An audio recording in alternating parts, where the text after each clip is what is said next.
الفاتحة. بسم الله الحمد لله رب العالمين الرحمن الرحيم إياك نعبد وإياك نستعين اهدنا الصراط المستقيم صراط الذين أنعمت عليهم غير المغضوب. Kita baca surah Al-Kahfi ayat 1 hingga 10.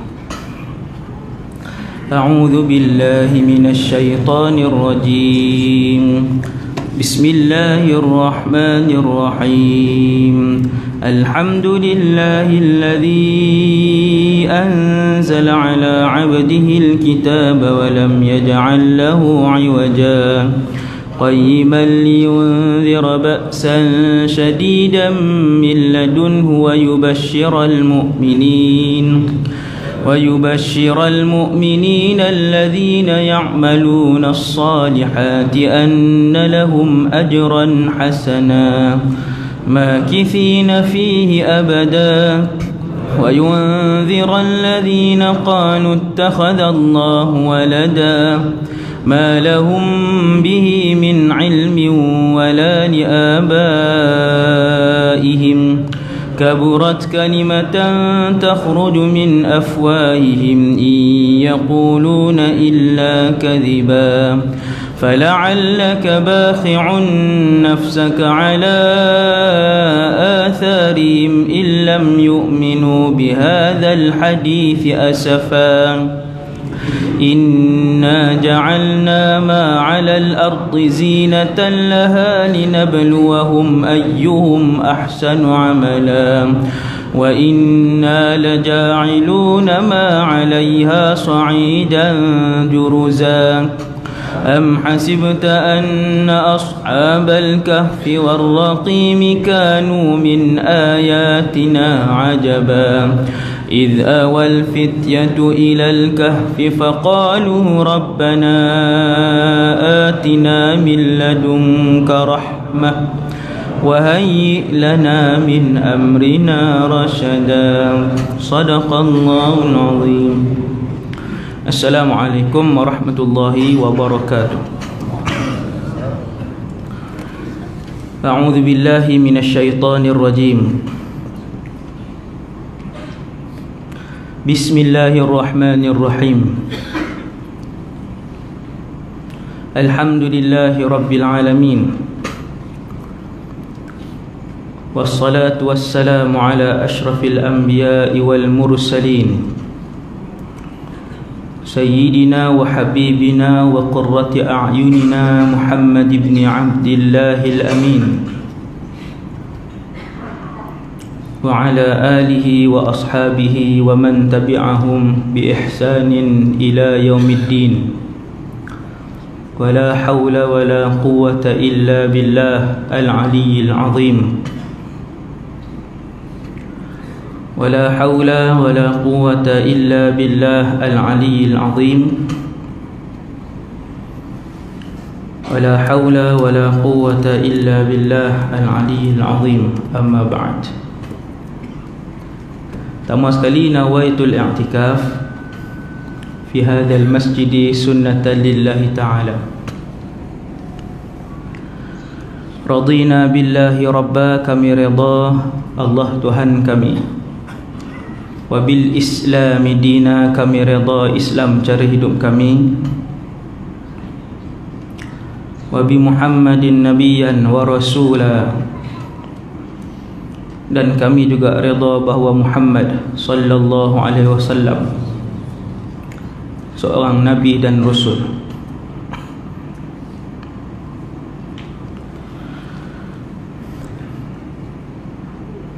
Ketika tahun yang ke-10 kenabian,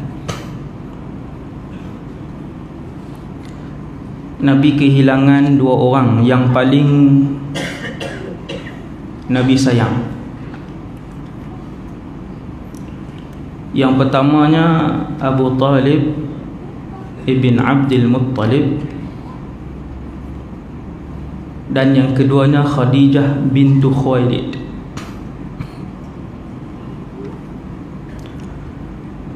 Rasulullah dengan Abu Talib daripada umur 8 tahun, ya darjah 2, sampailah Nabi berusia 50 tahun, membawa Islam dan dipertahankan oleh Abu Talib yang tidak Islam. 10 tahun dengan kuasa dan pengaruh Abu Talib, maka tubuh badan Nabi tidak berani disentuh oleh samsing Mekah dan umumnya penduduk Mekah, tak berani sebab ada Abu Talib. Akhirnya pada hari Abu Talib nazak, Nabi datang tunggu di tepi Abu Talib, duduk di katil, di hujung katil. Nabi pun pujuk pak menekan ayah lah, bagi Nabi yang tu ayah lah. Nabi kata, ya am, wahai bapa saudara, sebutlah satu kalimah, la ilaha illallah Muhammadur Rasulullah, nescaya aku akan menolong kamu dengan kalimah itu di hadapan Allah Subhanahu wa ta'ala. Dah habis lama pujuk, Nabi pujuk, Nabi pujuk, Nabi menangis, Nabi pujuk, Nabi menangis, Nabi pujuk, Nabi menangis, Nabi pujuk. Akhirnya Abu Talib meninggal dalam keadaan tidak pun menyebutkan kalimah Ashhadu an la ilaha illallah wa ashhadu anna Muhammadar Rasulullah. Mati. Allah buat turun ayat dari peristiwa itu, wa innaka la tahdi man ahbabta walakinnallaha yahdi man yasha. Wahai Muhammad, hasil peristiwa ni turun satu ayat. Saya tak ingat surah apa, tuan balik tengok, saya tak ingat surah ayat berapa. Balik tengok ayat tu, inilah cerita dia. Allah Subhanahu wa ta'ala menyantuni Rasulullah sallallahu alaihi wasallam, wahai Muhammad, innaka la tahdi, kamu tidak boleh memilih hidayah, man ahbabta, kepada orang yang kamu sayang. Nabi sayang tuan, manusia terbaik dalam alam ni sayang Abu Talib, minta supaya Allah buka hati Abu Talib untuk terima Islam. Allah Ta'ala kata, innaka la tahdi man ahbabta, kamu tak boleh pilih hidayah untuk orang yang kamu sayang, walakinnallaha yahdi man yasha, akan tetapi Allah boleh memilih siapa-siapa saja untuk diberikan oleh Allah akan hidayah. Nabi tak boleh pilih. Kita dalam masjid ni semua Islam. Kalimah syahadah lah kita boleh sebut dengan hati kita. Sekarang kita boleh sebut. Semua orang boleh sebut sekarang ni, la ilaha illallah Muhammadur Rasulullah. Siapa pilih? Allahu Akbar. Besar kan? Nikmat yang cukup besar. Tuan-tuan bayang tengok, penghulu segala rasul duduk tepi pak menakan dia supaya pak menakan tu ucap kalimah syahadah, dan sampai akhir bapa saudara tadi tak sebut pun, kerana Allah sebut di akhir ayat itu, wahai Muhammad, Allah akan memberi hidayah kepada orang yang Allah pilih, bukan kamu pilih. Kita siapa pilih? Allah lah pilih. Nama kita betul-betul Allah pilih, betul-betul Allah pilih. Daripada azali Allah pilih nama kita, Fulan bin Fulan min ahlil iman, dia akan mendapat iman. Walillahil hamd.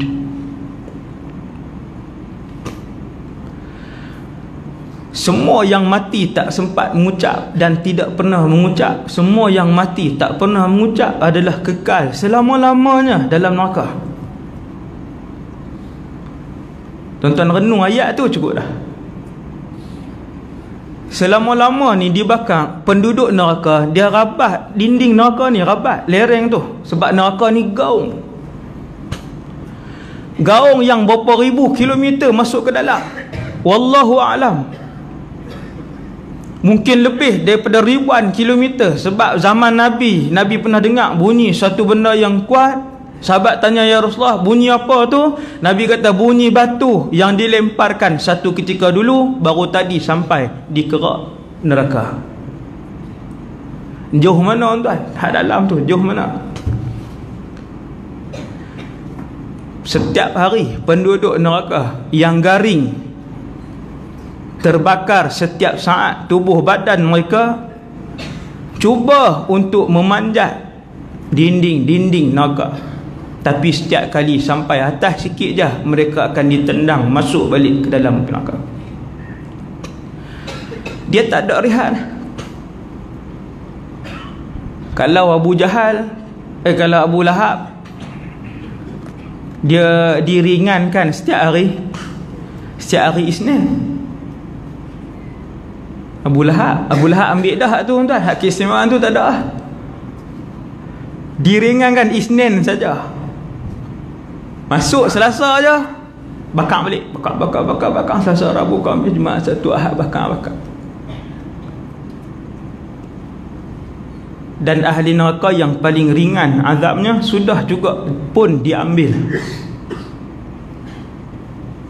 iaitu ketika mana Abbas radhiyallahu anhu, Abbas kata kat Nabi, wahai Muhammad Rasulullah, berdoalah supaya Allah berikan keistimewaan kepada Abu Talib, bapa saudara kamu. Semua orang Mekah tahu Nabi berdakwah di kota Mekah. Semua orang Mekah tahu perjalanan dakwah Nabi 10 tahun di kota Mekah kebanyakannya adalah hasil daripada perlindungan dan pertolongan Abu Talib yang tidak Islam. Sebab tu Abbas kata, wahai Muhammad Rasulullah, doalah Allah bagi sikit keistimewaan. Nabi tak doa Allahumma ghafir lahu, Nabi tak doa ya Allah ampunkanlah dia, tak boleh doa tu. Allahumma arhamhu, doa itu juga tidak dibenarkan kepada orang yang kafir. Ya Allah rahmatilah dia, tidak dibenarkan. Nabi baca satu je, Nabi kata, wahai bapa saudaraku, sesungguhnya Abu Talib ialah manusia yang paling ringan azabnya di dalam neraka. Yang paling ringan iaitulah apabila diletakkan 2 selipar daripada neraka di tapak kakinya, lalu bergelegaklah seluruh isi otaknya. Hak tu paling ringan. Sebab tu tuan-tuan yang dirahmati Allah, selepas 1437 tahun Islam berada di atas muka bumi Allah ni, kita pergi ke Jepun. Salah satu misi yang dicadangkan oleh pengurusi zon kuliah sendiri. Inilah pengurusi dia duduk depan ni. Dia lah buat kerja, dia lah pengurusi. Adalah pekerja lain. Lagi tuan-tuan kata dia warung pula kan. Malam ni je dia mai kan. Hak lain tu ada lagi pekerja lain, dan saudara Amir sendiri juga merakam. Dia cadang, dia kata, ustaz, jom kita pergi Jepun, bawa Islam. Allahu Akbar. Jauhnya, saya kata, jauhnya matlamat. Bila dibawa pergi ke sana, sebelum kita pergi, saya pun buat tengok kajian orang Jepun ni. Betul ke Di Jepun, apa nama ni, dia ekonomi nombor 3 terkuat dunia. Jepun. Jenayah Jepun nombor 8 yang paling rendah dunia. Saya tengok, kuih pelik ni. Kebersihan di Jepun antara 10 negara yang paling bersih di dunia, dan dia mewakili Asia. Jepun dan Singapura, tak silap saya satu lagi, mewakili Asia antara negara terbersih dunia. Cuma beza dengan Singapura ni, di Singapura dia bersih sebab undang-undang dia ketat, hukuman dia tinggi. Satu plastik sampah pun sampai berapa ratus dolar kena bayar. Di Jepun tidak ada undang-undang. Pelik. Waktu pi lah, tu cerita lepas pi. Waktu kita baca kajian sikit je, dia tak tulis semua. Bila pi sana baru nampak. Sebab tu minta maaf saya sebut, orang Singapura kalau main Malaysia, dia buang sampah tak? Kod tingkat dia buang. Saya tanya berapa orang, kalau dia main di Malaysia, dia buang sampah. Sebab di Malaysia memang boleh buang sampah. Di highway buang, mana ada orang ni.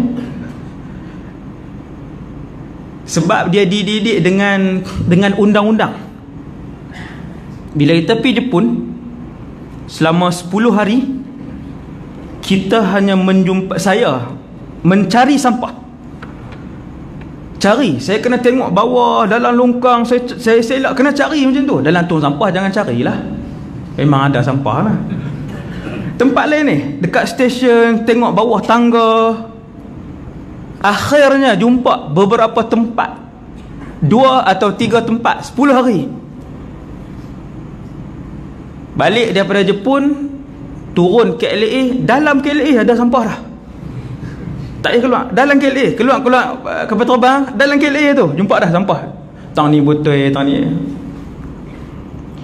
10 hari kena cari.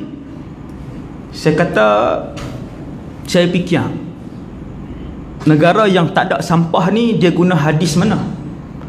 Hadis an-nadhafatu minal iman ke at-tuhuru syatrul iman? An-nadhafatu minal iman hadis dhaif. At-tuhuru syatrul iman hadis sahih. Kebersihan sebahagian daripada iman.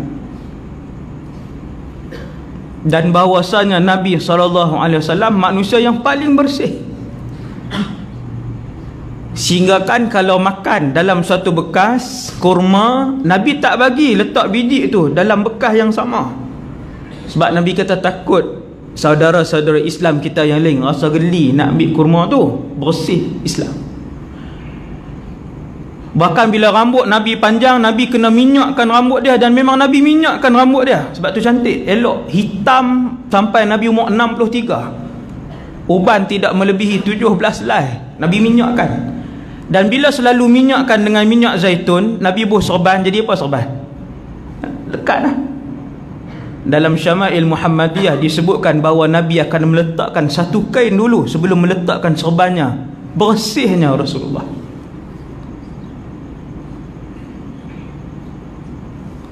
Dan kami turunkan, kata Allah, daripada langit yang berupa hujan untuk dijadikan sebagai alat membersihkan untuk orang-orang Islam. Ma'an tahura, kata Allah. Islam agama bersih. Bila kita tengok kebersihan di sana, 10 hari tak lebih 3 kali jumpa sampah. Itu pun kali pertama tengok di Tokyo. Sebab apa? Bila kita tengok ada orang buang sampah, mereka pun jawab, tu pelancong Cina. Pelancong daripada Cina, ramai. Oh, mereka buang sampah. Nampaklah ramai-ramai tu. Saya pun heran, ni pasal apa ada buang sampah? Tu pelancong Cina. Kemudian ada satu tempat lagi pun ada sampah juga. Di mana? Di satu rumah, 3-4 tingkat juga rumah tu. Rumah tu adalah tingkat 2 tu adalah masjid. Bila orang Malaysia bawa pi ke situ, dia pun beritahu, ustaz, di sini sampah banyak sikit. Sebab di sini orang Jepun tak ada. Maka selera, memang selera. Yang waktu kami pi tu Melayu lah semua. kan, kursi terbalik apa semua. Oh, sebab Melayu ramai, oh sampah banyak. Tempat lain tak ada. Bila kita pergi sana, kita nak bawa Islam. Siapa bawa Islam, ustaz? Tempat lain berlambak lagi. Pilihlah tempat lain. Tuan-tuan, berapa nisbah Islam di Jepun setelah 1437 tahun kewafatan Rasulullah, dan Islam telah tersebar di seluruh pelosok. Di Australia banyak orang Islam, di Perancis banyak orang Islam, di China 60 juta orang Islam. Dekat dia China. 130 juta rakyat Jepun yang Islam tak sampai 1%. 1437 tahun. Kenapa? Tuan-tuan jumpa siapa-siapa orang Jepun, tanya apa agama dia, dia akan terus jawab ateis. Kami tidak memerlukan agama kerana agama tidak menawarkan apa-apa keistimewaan kepada kehidupan kami. Agama tawar apa, tuan-tuan? Tawar kemajuan, dia paling maju. Agama Islam tawar bersih, dia sudah sedia bersih. Kita kata, ustaz, amal laksanakan Islam akan jadi aman. Nombor 8 paling aman dalam dunia di Jepun. Sehinggakan di Jepun ini tidak ada kecurian dan rompak. Utara, selatan, barat, timur Jepun, kecuali di Tokyo, sebab dah ramai orang China. Banyak curi dah mula ada, masuk rumah orang dah mula ada, pelancong Cina, dan mereka orang Cina yang menetap di Tokyo. Di tempat lain, ke semua rumah dan pintu, orang kata apa, siapa nak kunci, kunci, siapa yang terlupa, selamat. Sebab tu kalau hilang barang di sana, rakyat Jepun, masyarakat Jepun percaya bahawa di Jepun tidak akan ada kehilangan barang. Nak buat macam mana, tuan? Hak tu, yang macam tu, tuan, hanya Islam saja yang boleh turunkan macam tu. Seperti yang jadi pada zaman Sayyidina Umar ibn Abdul Aziz. Tak ada jenayah. Sebab tu tajuk selangkah ke syurga. Jepun selangkah ke syurga. Sikitnya dia sebut je kalimah syahadah, seolah-olah mereka adalah sahabat yang hidup pada tahun 2016. Seolah-olah, bukannya 100%. Tapi nak pergi ke arah tu. Kan mereka buat semua tempat termasuk di Malaysia, mereka buat test had duit 50 jatuh tu. Dia dengar Arab dia buat di tempat kita, dia buat depa kamera. Lepas tu ada orang berlakon, dia buat keluar sesuatu, jatuh RM50. 10 orang dia buat di Malaysia, 7 semua sapu. 7 semua sapu. Tiru siapa? Tiru pemimpin lah. Bukan saya cakap, ulama cakap. An-nas ala dini mulukihim. Rakyat akan ikut cara hidup pemerintah mereka. Semua, yang laki, yang perempuan, yang tua, yang muda, yang pakai tudung, jatuh 50. Ambil ni, 2-3 orang ni, ambil buat tu. Lepas tu malu lah. Lepas tu malu lah dengan rakam apa semua kan. Dalam Islam naknya benda tu tidak dibenarkan. Satu aib tu memang tak dibenarkan. Walaupun dia pencuri, tak dibenarkan, berdosa. Kita saja semua orang boleh tengok pula tu. Cuma saya nak tengok orang Malaysia indeks dia berapa. Penyamun 7/10. Allahu Rabbi. Di negara Arab mereka buat. Di Jepun 10 yang dilakukan, ke 10 mengembalikan duit tu 100%.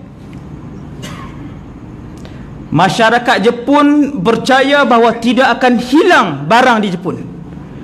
Sistem apa, tuan? Guna sistem apa? Saya pergi dengan Ustaz Fazli Yusof, tokoh pendakwah pedalaman Sabah. Baru minggu lepas kami balik daripada pedalaman Sabah. Bukan tahap 3 ni, tahap 4 lah. Punya dalam sampai cerita Sabah pula dah. Sabah pun nak cerita agak malam ni.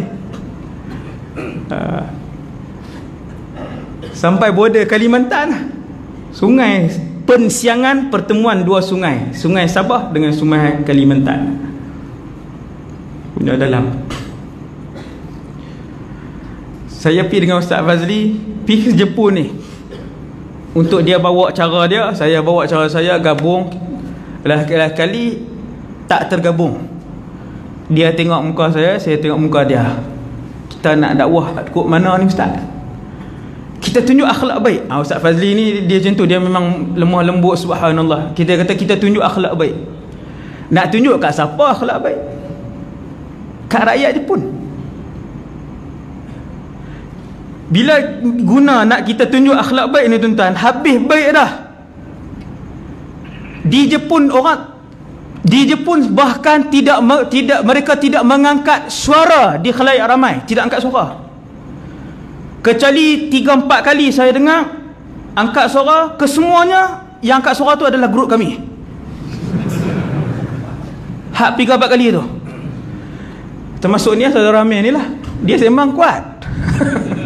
Dia dengan Ustaz Fazli memang suara kuat. Sampai saya kata ni, malu sebab semua diam. Bukan sembang kosong, mereka pun bukan sembang kosong, bincang ni lah, bincang perjalanan ke mana, lepas ni ke mana, tapi mereka sembang kuat. Saya perhati semua, satu Shinkansen tu semua diam. Saya buat sini, malu kok. Subhanallah. Bila dia kata Ustaz, kita pamerkan akhlak baik, nak pamer hak mana? Suara pun dia tak angkat. Handphone, siapa pergi Jepun berapa kali boleh dengar handphone? Bunyi lah, bukannya dalam masjid, di pasar raya, di tepi jalan, saya tak pernah dengar bunyi ten. Kerana bangsa Jepun percaya bahawa apabila duduk di khalayak ramai, mereka akan pasang manner mode. Kita plain mode tu lah, yang tak silent mode tu, yang tak bunyi tu. Kita pasang yang tu kalau nak tidur aja ataupun masuk masjid. Habis warang lah yang tu. Hak tempat lain ni, hak lapis umur 60-an lagu Piramli, 50-an. Hak 20-an lagu tak ada warang apa dah, pasang di sana. Berada di khalayak ramai, semua kena pasang manner mode, iaitu mode akhlak. Alah pasar raya, tepi jalan, dalam bas, bukan ada apa pun, buka lah lagu kita. Dah lah kena beli lagu tu RM3, pasang lah. Tak, dia pasang silent. Di sana dia tak sebut silent, dia sebut manner mode. Saya tanya Ustaz Fazli, akhlak mana kita nak tunjuk ni? Akhlak mana yang nak tunjuk ni? Akhlak tidung awal. Kan hari ni dia jadi budaya, tambah-tambah hak umur 30-an ke bawah, semua suka berjaga malam.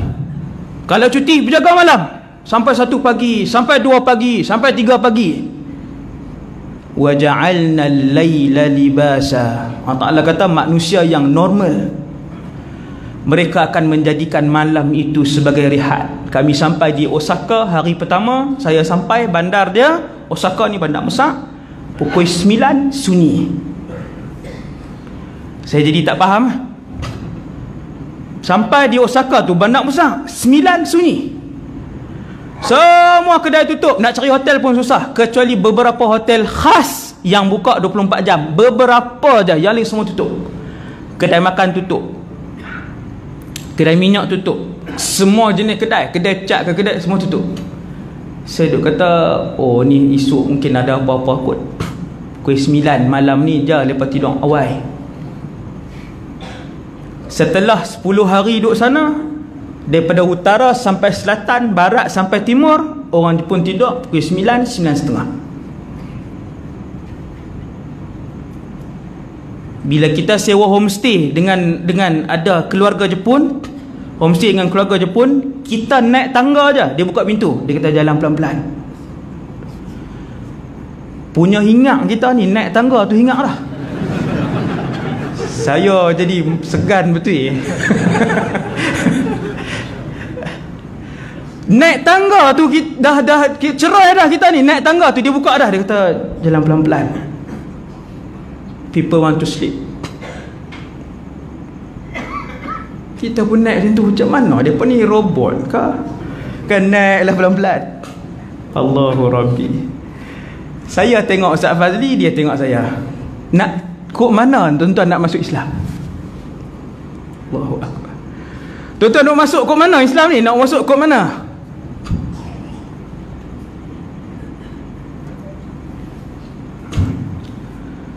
Kebajikan dia, saya cerita daripada mana mereka benda ni, ambil daripada mana, dan kemudian saya akan sebut kelemahan dia yang kami jumpa. Bila duduk sana, akhirnya kita jumpa kelemahan dia. Daripada sudut itu kita nak masuk. Kebajikan dia tuan-tuan, semua orang yang tamat pengajian, diploma ataupun ijazah, wajib ada kerja. Sekiranya tak ada kerja, maka daripada grade bulan 9, bulan 10, kerajaan kena bayar dah kat dia, kerana tidak menyediakan peluang pekerjaan. Seronok. Seronok. Kalau di Malaysia jenuh bayang ratus ribu nak kena bayar. Ratus ribu orang, bukan ratus ribu ringgit.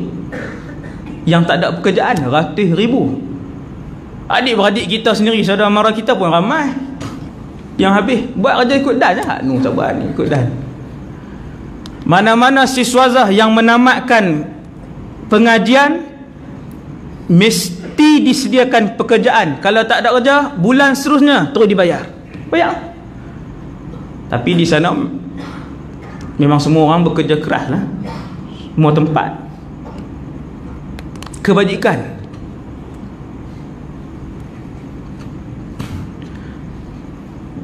Daripada utara sampai ke selatan, saya jaranglah tidur. Saya duduk tepi tingkat. Adalah gambar lepas pun ambil, saya pun tak tahu. Memang saya duduk tepi tingkat, saya perhati, tengok. Saya suka perhati dan memikir. Perhati saya fikir. Saya tengok semua air sungai di sana berwarna jernih sampai hari ni. Air sungai kita jernih dulu 30 tahun, 40 tahun yang lalu, 50 tahun yang lalu. Saya pun duduk dekat dengan sungai dulu, kecil-kecil. Zaman ibu saya, air sungai Kuala Muda masih lagi berwarna jernih ni. Lah semua jadi tertarik air koko kan. Di sana sampai hari ni, daripada utara sampai selatan, air sungainya jernih. Saya jumpa satu je sungai warna kotak, warna macam sungai kita, koko. Sungai tu di Tokyo juga. Tokyo dia memang banyak dah, budaya dia pun dah banyak dicemari apa semua sebab pendatang asing yang terlalu ramai dan orang-orang luar yang ramai. Yang lain kesemuanya bersih. Bila bersih tuan-tuan, dia luas pula. Saya kata kat orang Jepun, kat orang yang guide kami dan sebagainya, saya kata ni bersih ni sebab tak mandi. Sebab orang Jepun tak guna untuk mandi. Dia kata, tuan, Wadi San, Encik Wadi, dia kata sungai kami bersih bukan sebab tak ada orang buat pencemaran. Sungai kami bersih kerana kerajaan membelanjakan bilion dolar untuk membersihkan, dan hasilnya semua pipe air di Jepun boleh diminum, drinkable water. Semua. Bukalah di hotel, bukalah di rumah kita, buka minum terus. Air dia air mineral, air bersih. Dan dia kata, Encik Wadi, dia kata air sungai ni kami tak mandi sebab jangan lupa sekarang ni tuan mai musim sejuk, sebab tu kami tak mandi. Nanti musim panas, penuh orang Jepun akan mandi kiri kanan buat BBQ dan sebagainya, tapi mereka menjaga kebersihan. Rupanya kebajikan. Dan yang paling pelik bila kita tengok apa nama ni, stesen minyak lengang. Siapa yang ada peluang pergi sana, stesen minyak lengang, tengok stesen minyak dia, baru perasan tengok. Jarang nak jumpa kereta masuk isi minyak. Hak kerja stesen minyak sana seronok lah. Hak kerja Petronas sana kan, duk relax lah. Pasal apa? Kosong. Sebab pengangkutan awam dia terlalu banyak, efisien. Pengangkutan awam dia turun rumah, jalan sikit, ada train. Turun rumah jalan sikit, ada bas. Turun rumah jalan sikit, dan orang sana banyak menggunakan basikal. Maka transport awam dia banyak. Kan? Islam agama disiplin. Kalau tak disiplin, Sultan Muhammad Al-Fatih tak boleh nak tawan Konstantinopel. Sampailah 800 tahun selepas Nabi sebut hadis tu, Konstantinopel masih tidak boleh ditawan kerana tak ada jalan nak masuk. Tak ada. Dia sungai, satu-satunya laluan nak masuk tawan kota tu adalah sungai. Setiap kali nak masuk ke sungai tu ada besi-besi gergasi, yang mana besi tu kalau diangkat maka terbelah dua kapal. Nak masuk ke kota kena lalu sungai. Bila lalu je sungai ni, kiri kanan kota ni akan angkat besi tu, kapal tu akan terbelah. Adalah besi tu dia punya teknologi dia, dia potong, angkat tu dia tajam. Tak boleh. Maka memerlukan kepada disiplin yang paling tinggi. Disiplin tu pula, kalau 10,000 tentera, kalau ada 1,000 tak ada disiplin, tak boleh tawan Konstantinopel. Maka disiplin adalah prasyarat kejayaan umat Islam untuk menyebarkan Islam. Syarat.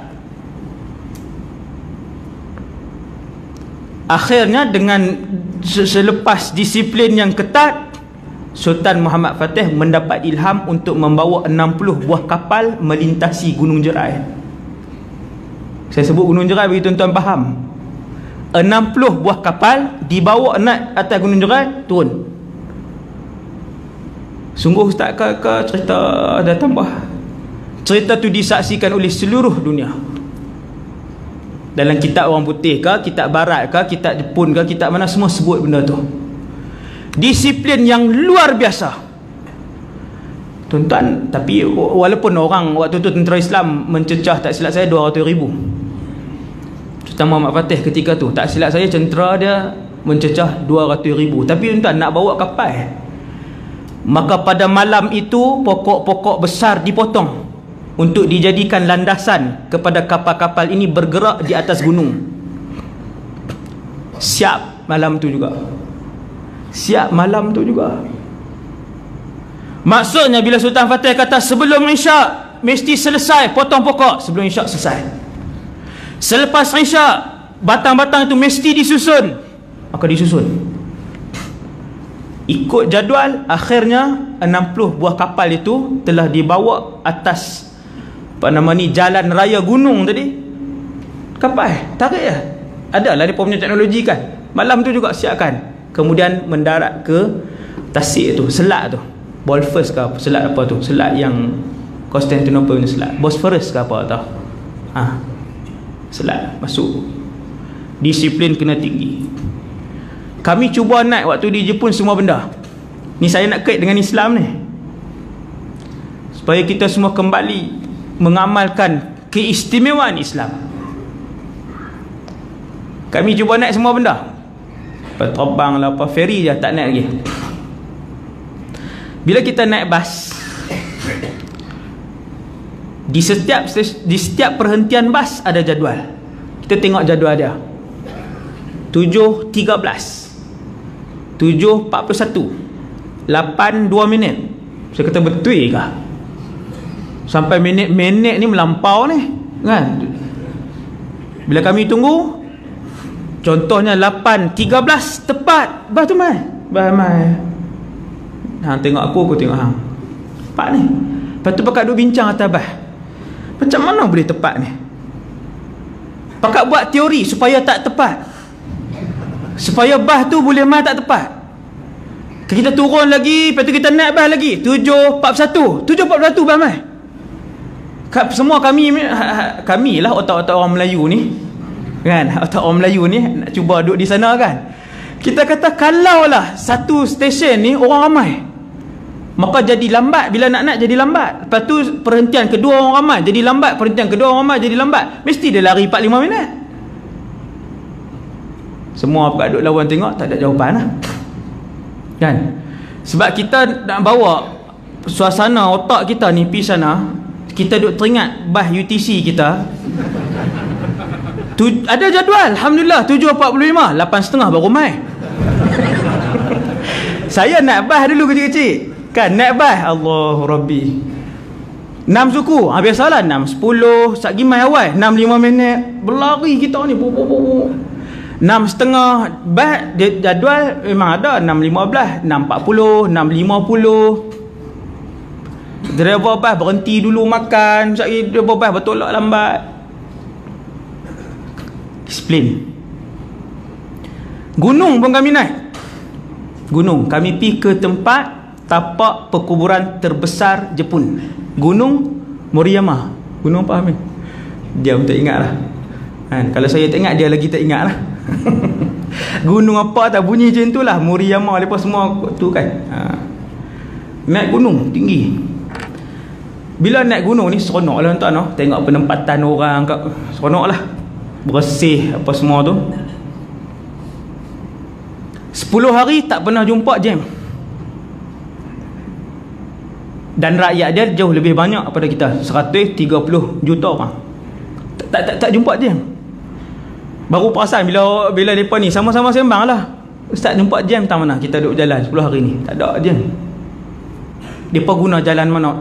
Saya pun tak tahu, yang kita duduk tengok Jepun sesak bukan, Jepun ramai orang apa semua ni, kita pergi sampai Tokyo pun tak ada sangkut dalam jam, tak ada. Sebab banyak apa, pengangkutan awam. Naik gunung, saya tengok pokok, ada pokok buluh, dia susun tuan-tuan dalam soft, 1 soft, 2, 3, 4, 5, 6. Saya perli driver tu orang Indonesia, dia duduk lama dah situ. Dia AJK Masjid di Kobe ke Osaka, di Osaka juga AJK Masjid, orang sana. Jadi dapat warga, dapat penduduk tetap. Saya saja perli je, saya kata ni agak-agak lah nak disiplin pun, takkan pokok pun orang tanam. Pokok di gunung tanam dalam barisan. Tuan-tuan naik gunung Jerai, bayangkan pokok tu tanam ikut barisan elok sampai hujung. Pokok tu bukan pokok bakau, pokok buluh bambu hak cantik tu, ditanam dalam hutan. Saya kata takkan yang tu tanam. Driver tu kali kat saya, dia kata, Ustaz, kerajaan Jepun menanam pohon itu secara tersusun. Pokok hutan pun susun. Jadi tak, kita pun tengok lama tengok pokok ni kan. Nak percaya tak percaya, akhirnya bila dah banyak benda kita tengok, kita percaya.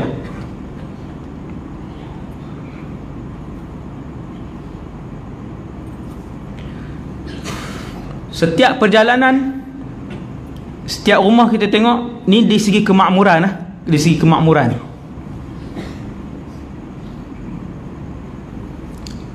Daripada utara sampai ke bawah, sampai ke ekor tu, kami bergerak bawah naik ke atas. Kalau tak silap saya, hampir setiap rumah yang ada tanah walaupun 20 kali 20 ya, maka akan ditanam sayuran ataupun beras, tanam padi. Saya tanya, saya kata 130 juta rakyat Jepun, makanan asasi apa? Nasi. Dan orang Jepun makan nasi macam kita, pagi, tengah hari, malam, petang. Pagi, tengah hari, petang, sama macam kita, 3 kali juga. Kita kan buat alasan ni, makan nasi tu jadi lembab tu, alasan dia nak tidur.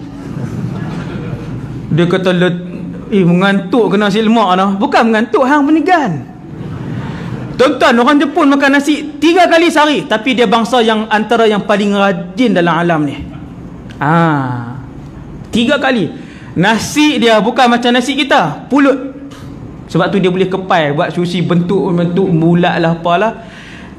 Pagi bila kita naik Shinkansen pagi tu, duduk sebelah orang Jepun kan, dia punya train dia tu lah, taklah laju sangat, 240 km sejam. Ada lagi laju 500 km sejam, paling laju. Hak tu lagi mahal. Hak kami naik hak sederhana ni, dia letak kod dia, buat keluar ayat kopi dia, dia buat keluar sarapan dia, nasi seketui. Bulat lah. Lauk ikut lah. Kita pergi di kedai, dia pilih lah lauk apa buh di tengah tu, dia pun makan. Pagi nasi, tengah hari nasi, malam nasi. Tapi dia rajin. Bukan alasan. Beras dia beras pulut lagi. Bukan beras ni, beras pulut lagi. Dia panjang daripada atas, panjang ke bawah. Jepun ni panjang, jauh, perjalanan semua jauh. Pergi kerja ni ratus-ratus kilometer, pergi kerja ratus kilometer setiap hari. Tapi naik je atas train, atas Shinkansen, buka buku, buka laptop, buat kerja. Saya kata kat dia, orang Jepun, kerajaan Jepun import beras daripada mana? Tuan-tuan, 130 juta makan sehari 3 kali. Berapa juta, berapa ribu tan nak kena import setiap bulan? Jawapannya ialah kerajaan Jepun tidak mengimport walaupun sekilogram beras daripada luar. Tuan-tuan buka internet, tengok kita punya import beras daripada luar. Kebergantungan makanan asasi kita daripada luar. Kalau Thailand dan Vietnam boykot Malaysia, kata kami tak bagi dah beras, sebulan je kita makan nasi. Lepas tu kembali kepada ubi kayu. Welcome to ubi kayu balik lah. Sebulan je. Tuan-tuan kata Kedah tak apa kot Ustaz. Dia lapang padi Malaysia kan, rice bowl in Malaysia, Kedah kan. Jelapang padi apa pakat duk lumba jual bendang. Dah Sungai Petani tu pakat lumba jual bendang. Habis. Kita lalu minggu ni, lalu minggu depan, tolak dah. Tanah lot, satu lot 50,000 Sungai Petani. 10 Serelung boleh buat 10 lot. Ni saya pakai tiru pula ni. Hak tak pernah ada idea, dah saya sebut, jadi nak buat terus. Serelung 1/2 juta dah. Kalau dia buat benar, tahun ni jadi, tahun depan tak jadi, Sat bayar zakat, Sat tak bayar zakat. Ikut iman juga. Kalau main kuliah bayar zakat, tak main kuliah 2-3 bulan tak bayar pula. Dia tolak mai ustaz, upah ni tak lepas. Takkan orang Taala kejam kot. Sekilogram beras pun tidak diimport daripada luar. Macam mana cara dia? Setiap rakyat bercucuk tanam. Tanah dia kita tengok, Allah, tanah sama mana lah, kecil je tanam. Bila 10 kali 10 kecil je dia tanam. Tengok 20 kali 20 dia tanam. Bila tanam beras, tanam padi kecil je, dia punya kabota pun kecil je. Halih sak meja ni. Mesin dia ada sak ni. Hak pemutak tu. Tapi tengok, oh kecil juga, ada tanah kecil. Koperasi di bawah kerajaan Jepun membeli hasil tanaman, terutamanya beras, dengan harga yang sangat tinggi daripada rakyat tempatan, yang membuatkan orang-orang petani antara yang kaya-kaya di Jepun. Kalau buat bendang, pakai BMW lah. Bendang kan. Sana kalau buat bendang, oh kaya ni, buat bendang banyak. Diarahkan koperasi ni beli. Makmur. Dan semua tanaman di sana tidak menggunakan racun. Tak guna racun. Saya pun perhati, nikmat ayam Allah bagi, nikmat makanan Allah bagi. Allah memberkati satu-satu tempat itu apabila dia diperintah oleh seorang pemerintah yang adil walaupun Islam. Rahmat Allah, ni ulama sebut, rahmat Allah lebih banyak diberikan kepada sebuah negara yang diperintah oleh kafir yang adil berbanding sebuah negara yang diperintah oleh Muslim yang zalim. Jadi kita tengok makmur, makanan dia tak ambil kat luar. Bahkan hari ni di Jepun, kami dibawa waktu tu tengok daripada jauh. Dia kata, Ustaz, apa saja tanaman yang ditanam di negara lain ada di Jepun, termasuk kurma, zaitun, dan juga satu tin. Kurma, tin dan zaitun juga ditanam di Jepun dan dieksport keluar.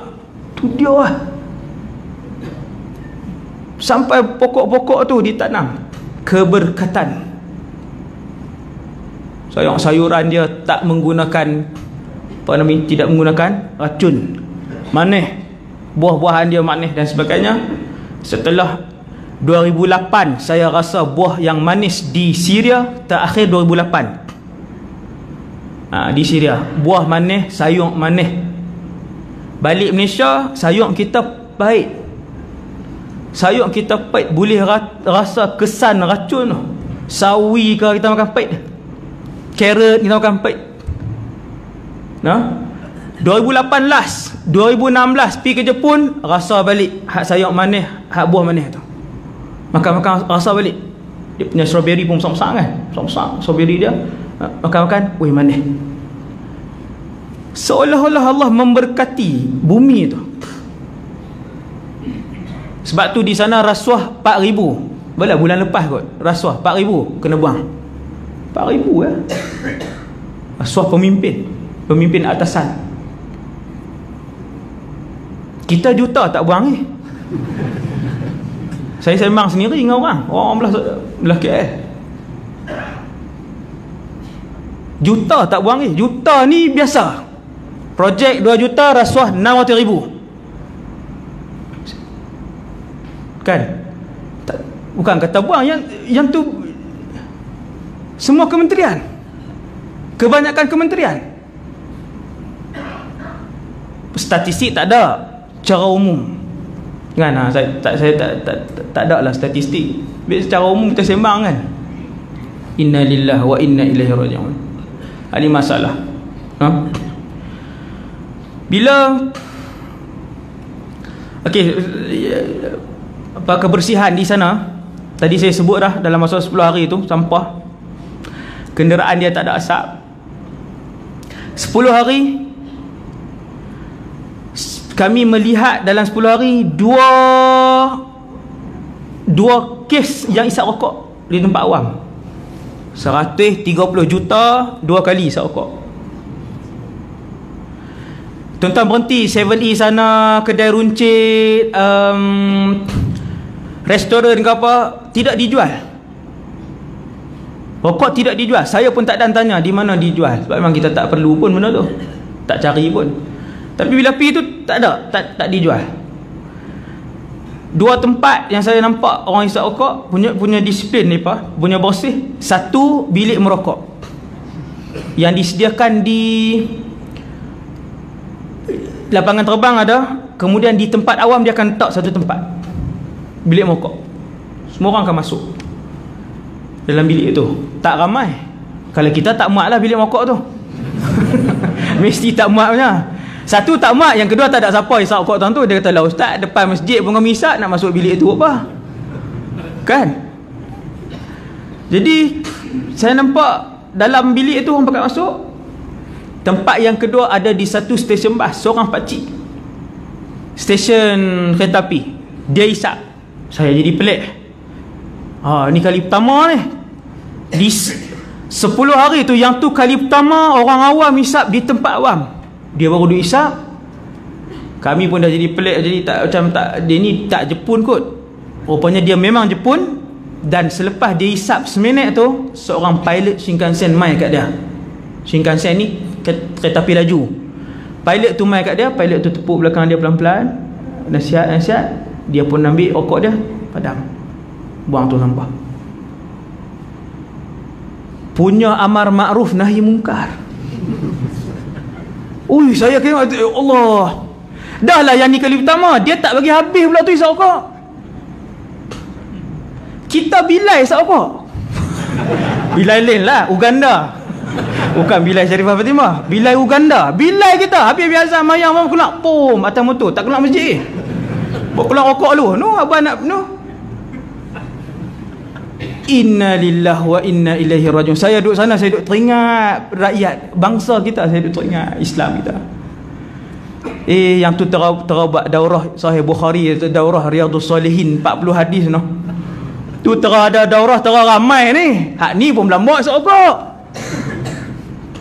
teramai masjid sujud dengan Allah Azza wa Jalla. Kawan ni sak-sak je, pilot dia mai tepuk pelan-pelan je. Pak cik ni jauh lebih tua, kami tengok, kita tahu hak pilot ni dalam 30-an, 40-an, pak cik ni 60-an. Dia buang rokok dia masuk dalam tu, simpan. Pilot tu pi, tak ada apa, pi. Kok lah dia kali-kali orang gitu tunjukkan. Lah kok orang tak ada. Saya perhati, subhanallah. Dan bila tuan-tuan pergi sana, jangan cari tong sampah. Tong sampah tak ada, kurang sangat. Maka bila ada sampah, rakyat dia akan buang dalam poket, balik buang di rumah. Semua tempat ada pengasingan tong sampah. Semua tempat, restoran, stesen bas, stesen kapal terbang, di jalan-jalan, semua ada 3 kotak, 4 kotak, bahkan ada yang 5 kotak. Diasingkan 5 jenis, yang cecair, yang plastik, yang tin, apa semua ni, semua dia cair. Satu stesen yang besar 3 tingkat, 1 tong sampah. Kita pegang ni, kan kita pula dengan sekali makan asam, sekali dengan kacang, dengan koci, dengan orang Melayu macam-macam. Cendol sekali dengan cendol tak ada lah apa. Ni makanan ni penuh plastik ni. Alhamdulillah lah, memang kita tak buang, memang buang dalam poket. 3 tingkat stesen punya besar, 1 tong sampah. Saya tanya, saya kata, ni tak buang sampah ni sebab denda tinggi ya? Sebab tu tak buang sampah. Dia kata, ustaz, di Jepun tidak ada denda bagi orang yang buang sampah. Kerana rakyat Jepun tidak buang sampah bukan kerana denda, tetapi kerana disiplin dari kecil. Ajak kau mana tuan? Hanya Islam, kami yang mengaji agama ni, hanya Islam yang boleh menyediakan suasana yang begitu kondusif, begitu aman, begitu bersih, begitu amanah. Majoriti rakyat dia. Ada orang Jepun main seorang di sini, dia masuk Islam di sana, dia umur 20-an. Kita nak bawa mai ke, itu antara projek zon kuliah, bawa mai ke sini dan bagi pelajaran agama, bukan takat lepas diri tak, sampai ambil PhD lah, duduk di sini. Seorang dah sampai, antara pelajar terbaik STPM di sana, periksa STP, ada nama di sana lain lah. Dia main sini. Saya bawa pergi makan di kedai, semua makanan ni dia makan, nasi kan. Dia bawa mineral water 1 botol tu, diminta cawan. Bila minta cawan, dia pun nak tuang, dia tengok dulu dalam tu. Cawan kita bawah tu kan mesti dia kena ada kerak tu, hak hitam tu kan. Kita yang tu memang sinonim lah, kalau ada hak tu lagi sedap minum kan. Dia nak tuang, dia tengok, dia tak balik. Saya kata jenuh ni. Hak ni nak mengaji tang mana Malaysia ni? Nak mengaji di mana di Malaysia ni? Jenuh. Kami bawa pi yayasan dakwah. Tersebut pula dah. Bersih. Yayasan dakwah ni bersih. Hanya sahaja dia tak tahan. Lepas seminggu kot, lepas apa? Seminggu kah? Lepas dia duduk tu, lepas seminggu kami pun pergi ambil dia, sembang lah, nak tanya. Kami tahu dah macam mana, ada masalah kah duduk di situ? Bersih, memang bersih. Saya dah pergi tengok dah. Dia pun sebut many problem. Many tu sebut banyak kali. Many problem, dia kata. Siap. Apa problem dia? Dia kata yang pertama, mengaji sikit di situ. Mengaji fiqh seminggu 2 kali, setengah jam. Dia kata sepatutnya sehari 2 jam. Tuan-tuan, orang Jepun minta mengaji macam tu. Dia kata lepas tu ada lepas ajak saya grammar Arab Nahu. Grammar Arab Nahu ni, dia kata ajak hadhihi, dia kata yang tu simple. Yang tu mudah sangat. Kemudian sikit, sepatutnya 2 jam. Lepas tu dia kata masalah yang kedua, malam mereka bising. Memang standard dah budak kita. Duduk atas tembok menyanyi, duduk dalam layak pun menyanyi, lepas tu berlari. Dia kata saya tak boleh hidup. Saya tak boleh hidup di situ. Dia kata tak boleh. Kami keluar. Orang Jepun mai. Tapi masih lagi nak cari tempat lagi, nak cari yang yang paling sesuai untuk dia belajar, untuk menjadi ulama lah di sana. Tak ada. Quran terjemahan je pun sekali lah, tu pun tak pernah disunting. Sebab tak ada ulama, tak ada wakil. Maka saya sebut tak sah, denda ni tak ada. Kalau buang sampah bukan kata denda, tak ada denda, kerana mereka melatih daripada kecil. Dan jenayah dia macam saya sebut tak sah, nombor 8 yang paling rendah di dunia. Semua jenis jenayah, bunuh, rompak, rogol, semua rendah. Semua rendah lah tuan-tuan. Dia tak laksana Islam, tapi jenayah dia sangat rendah. Sekali jangan tuan-tuan buat conclusion, maka jawapan dia tak perlu Islam. Tak, saya akan sebut apa kelemahan dia. Kelemahan dia tuan-tuan, akhirnya kelemahan dia ialah pada tahun 2006 lebih kurang, Jepun adalah negara yang paling tinggi bunuh diri di dunia. Fakta nombor 1 paling tinggi, sebab dia tak boleh kecewa. Semua bangsa dia rajin. Ketika mana dia rajin tapi tak naik pangkat, dia bunuh diri. Ketika mana dia rajin tapi tak lulus, dia bunuh diri. Ketika mana dia sungguh-sungguh nak berkahwin kawan tu tinggal, dia bunuh diri. Kerana dia tak mau menyusahkan orang lain. Hak ni kita nak kena isi. Ruang ni kita nak kena isi. Maka dia kosong. Walaupun dia paling canggih, dia yang paling maju, ekonomi dia yang segalanya tuan-tuan. Satu tandas saya masuk di Hiroshima. Saya masuk, lampu terbuka. Lepas buka ni.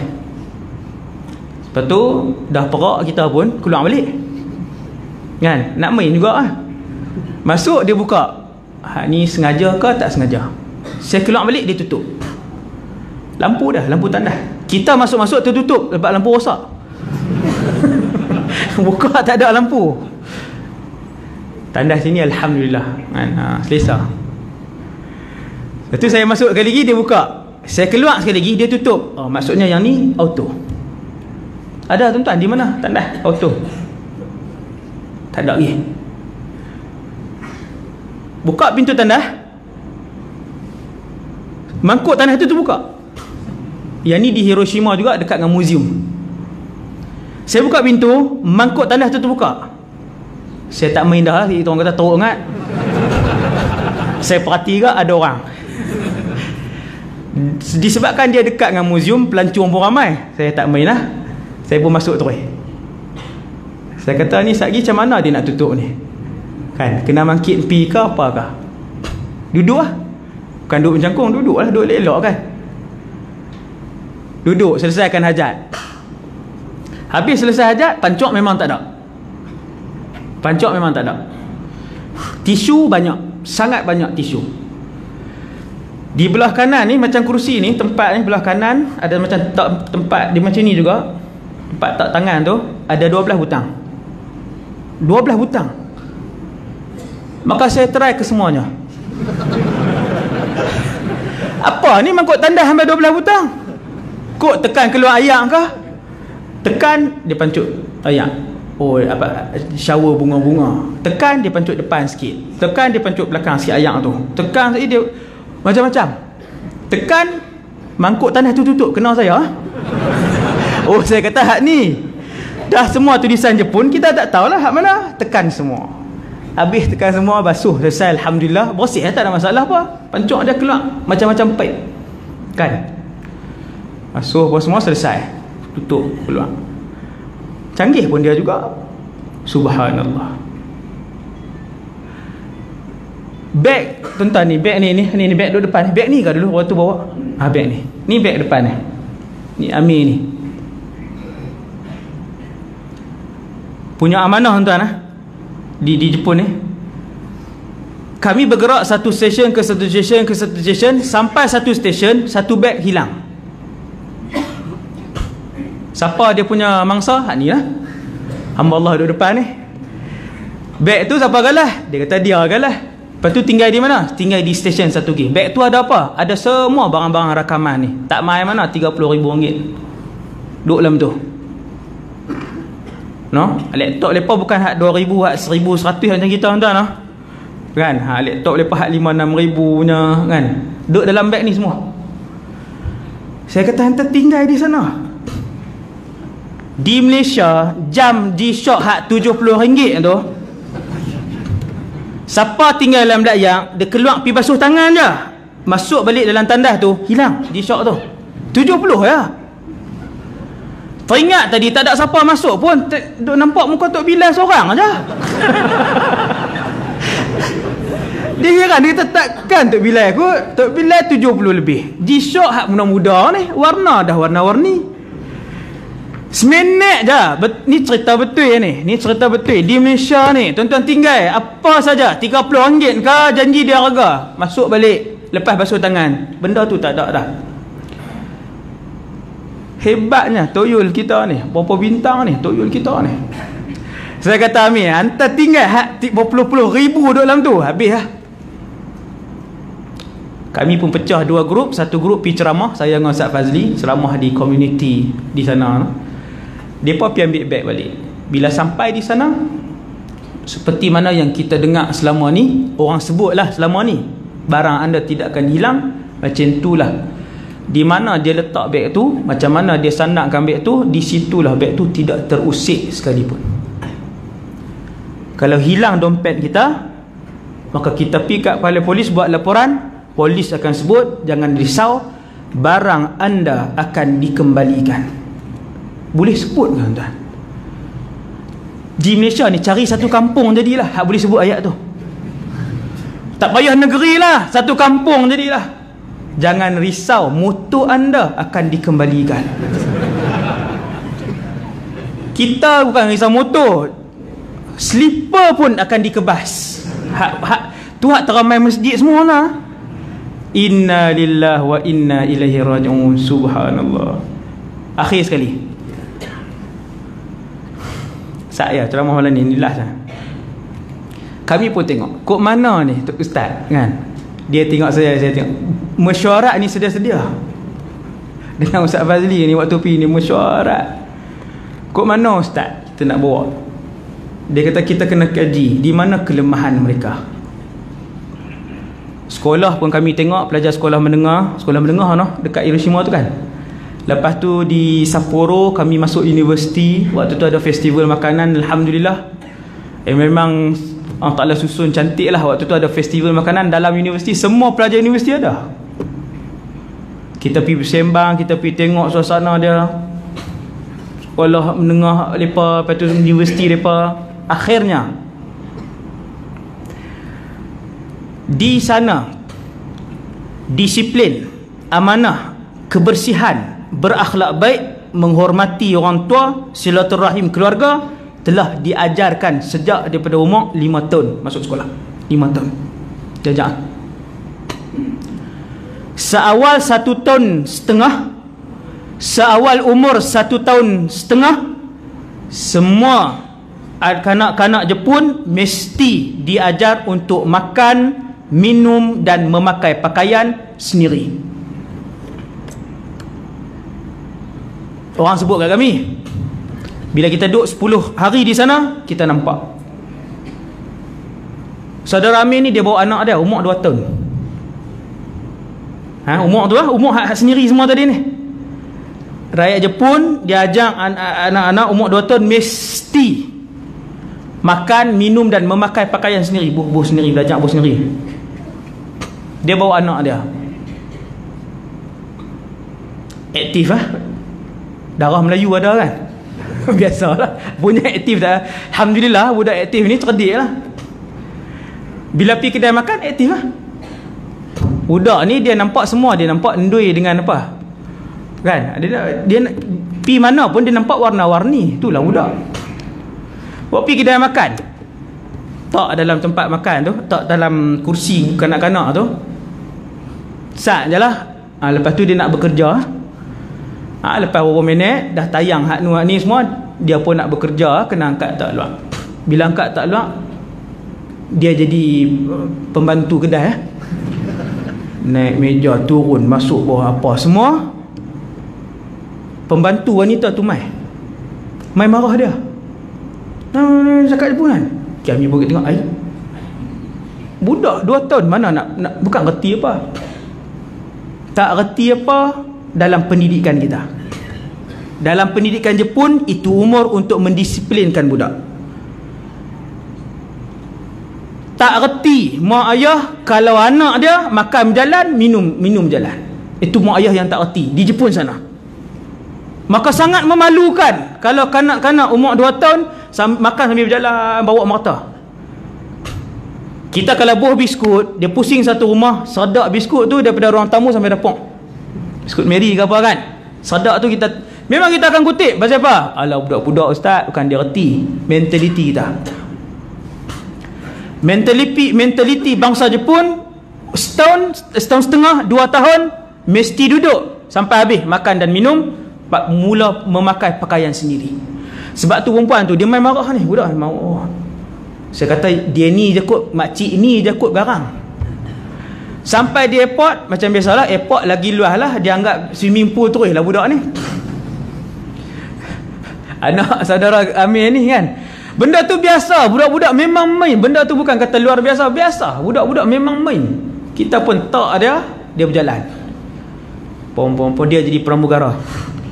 Pi kot nu mai kot ni, pramugari mai. Mai kat dia, suruh masuk, duduk dalam barisan. Bagi tahu kat dia, pi masuk duduk dalam barisan dengan kami. Kami kan duduk beratur. Saya kata, oh rupanya memang diajak. Memang diajak disiplin. Dari umur 5 tahun, mata pelajaran akhlak ataupun mata pelajaran apa dia panggil, moral, akan diajak. Bukan waktu petang, waktu awal-awal pagi. Ketika waktu rehat, guru akan makan bersama pelajar. Habis sekolah, guru dan semua pelajar akan bersihkan kelas. Ambil masa lama ke Ustaz? Ustaz dah ramai 5 minit selesai. Kebersamaan guru. Setiap budak ada loker barang, loker slipper, loker. Setiap budak di sekolah. Dan setiap budak bawa berus gigi ke sekolah. Habis makan, mereka akan gosok gigi dan tak bubuh ubat gigi tu, tapi gosok. Ubat gigi kalau kerak pun dia hakis juga kan, tak dalam tu lemari. Seawal pagi mereka dah ajak dah, apabila kita memberi makanan kepada orang, satu hari orang akan memberi makanan kepada kita. 10 yen yang kamu berikan kepada satu orang, satu hari satu orang akan beri 10 yen kepada kamu. Satu sampah yang kamu ambil di tempat orang, satu hari orang akan mengambil satu sampah daripada tempat kamu. Ada tak dalam Islam? Ada. Diajak yang tu tuan, diajak. Maka bila diajak benda tu daripada bawah, daripada kecil, setiap hari dia ulang, maka orang di sana faham peraturan tu. Selain daripada sebelum makan, dia terangkan. Kalau menu hari tu bunga kobis dengan tomato, dia akan angkat bunga kobis, dia akan beritahu bunga kobis ni kelebihan dia sekian, cara makan dia sekian, tomato ni sekian, dia abang. Kita kalau orang beritahu tiap-tiap hari macam tu, kita berasa seronok untuk ambil benda yang sihat dalam tubuh badan kita. Sebab tu dia ambil benda yang sihat. Kebanyakan rakyat Jepun umur usia dia panjang lah. Apabila kita tengok last sekali kelemahan mereka ni, patutnya habis dah ni kan, kelemahan mereka iaitu dia tak ada tempat pergantungan. Jiwa dia sangat kosong. 130 juta rakyat Jepun yang masuk Islam tak sampai 1%. Tak sampai 1%. Bahkan dia tak bergantung pada mana-mana agama. Kalau dia nak kahwin, dia ikut Kristian. Kalau dia nak ni, dia ikut Shinto. Kalau dia nak ni, dia ikut yang mana yang seronok. Bila kita tanya pegangan apa? Etis. Kami tak bergantung pada mana-mana agama. Hati dia kosong. Dan kesemua 0.6% yang masuk Islam tu, kesemuanya masuk Islam kerana mereka mencari sendiri Islam itu. Sebab mereka cari daripada mana tuan? Daripada membaca tafsir Al-Quran. Bila baca, dia rasa terisi di sini. Disebabkan jiwa yang sangat kosong, maka setiap harilah mereka berkaraoke. Tempat karaoke banyak. Disebabkan jiwa dia kosong, sunyi, setiap kali ada acara, mereka akan celebrate party. Celebrate, lagi celebrate. Pindah rumah celebrate, naik pangkat celebrate, keputusan elok sikit celebrate. Nak main mengaji di luar negara celebrate party. Sebab dia nak isi kekosongan. Maka kita nampak ruang yang kosong. Kalau kita di sana, kita kena siapkan video-video pendek apa semua ni yang bercakap tentang ketuhanan. Kembali kepada Allah, sebut nama Allah. Quran ni tuan-tuan, bangsa apa pun bila baca, maka dia akan rasa tenang dalam hati dia. Bangsa apa pun dia. Yang ni mukjizat Quran. Sebab tu kalau ada kawan bukan Islam, bagi dia dengar Quran. Ada terjemahan, bagi dia baca. Ustaz, terjemahan saya pun tak faham Ustaz, bagi dia baca. Itu mukjizat. Itulah yang membuatkan ramai etis masuk Islam. Kerana Quran itu mukjizat. Dan itulah yang disebutkan oleh seorang pendakwah di sana, di Osaka sana. Dia kata, Ustaz, setelah dia berdakwah di sana, sebaik-baik pendakwah adalah Allah Subhanahu Wa Taala. Saya pun tak faham ayat tu. Rupanya sebaik-baik pendakwah ni dia Quran. Dia bagi Quran je. Ambil, baca. Baca hak mana? Arab ke hak terjemahan? Terjemahan je. Mana-mana rakyat Jepun yang menghabiskan, depa tuan-tuan, menghabiskan terjemahan tu. Kita umur 49 dah malam ni. 3 terjemahan surah pun tak habis. 0.6 rakyat Jepun hak masuk Islam ni kebanyakannya membaca terjemahan Quran daripada awal sampai habis. Habis baca, masuk Islam. Jadi di situlah kita nampak, alhamdulillah, Allah Taala tunjukkan dia punya kelemahan dia yang perlu kita sampaikan. Satu hari nanti tuan-tuan, di padang mahsyar 129 juta rakyat Jepun berdiri di hadapan Allah, tunjuk kat kita, ya Allah, kami tak tahu Islam, tak pernah sampai, tak ada siapa bawa kepada kami. Dia tunjuk kita 129 juta, 99.4% tidak Islam sampai hari ni. Siapa nak jawab tuan? Sebab tu kita bawa inisiatif ni, cubalah tuan-tuan bawa dan cuba untuk sampaikan di sana. Walhamdulillahirabbil alamin. Yang baik daripada Allah, yang lemah dan kurang daripada diri saya sendiri. Aqulu qali hadza astaghfirullahal azim li wa lakum.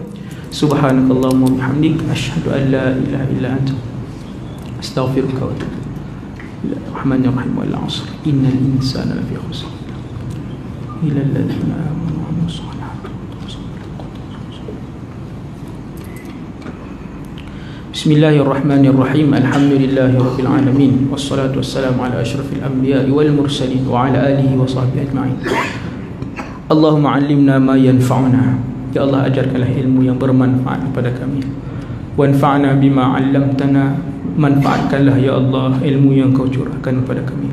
Wazidna ilman wa amalan wa ikhlasan fi hayatina. Tambahkanlah kepada kami ya Allah ilmu, amal, ibadah dan keikhlasan dalam kehidupan kami. Wa sallallahu ala sayyidina Muhammad wa ala alihi wa sahbihi wasallam. Walhamdulillahi rabbil alamin. Ada dua pengumuman. Yang pertama, sumbangan untuk pengurusan kos pengurusan sekolah saya lah, mak tahfiz saya sendiri, yang memang kita lancarkan tiap-tiap kali ceramah lah. Cuma anak abang kata bilangan tu makin duk turun. Kali pertama dulu 6,000 lebih, masya-Allah kan. Saya pun seronok lah. Sebab saya tak turun KL. Saya kot ni lah 2-3 masjid je yang saya lancarkan, yang tu je lah. Kali kedua berapa tak, 4,000 lebih kot. Hari tu kali 3 turun lagi 2,000 lebih kan.